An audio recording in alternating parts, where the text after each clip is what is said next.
Si Andrew Iba at saka si Kiko, si Francis, were they kind to you? Si Andrew E. ay nakita ko kasi sumali ako ng rap contest sa kanyang radio program. Okay. So yan yung isa sa mga unang steps ko going into rapping. Okay. May mga times napupunta ako sa bahay niya sa BF Homes, no? Kasi may mga kabatch ako na rappers at that time na inaalagaan niya din.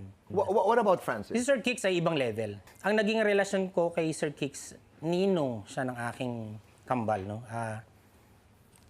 May time na, Sir Kicks, binyag ng mga anak ko eh. Pwede ka ba? Sabi niya. Oo, sige. Kung meron man siya, I think meron siyang lunch with his family. Yung lunch niya with his family, ginawa niya malapit dun sa binyag. Para maka-attend. Para lang maka-attend siya. Wow. Yun ang relasyon namin. Pag wala akong pan-tuition fee nung ako yung nagna-nursing, kinakapalang kumuha ako, Sir Kicks, pwede ba akong mangutang sa'yo?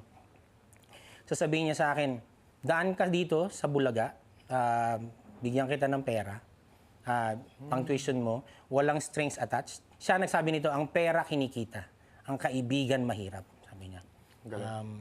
So yun, I make it a point na maibalik yun dahil ayokong sirain din ang tiwala ni Sir Kicks sa akin. And kahit minsan nahihiya akong sabihin, pero minsan pag magka-text kami niyan, ang tawag niya sa akin anak. No?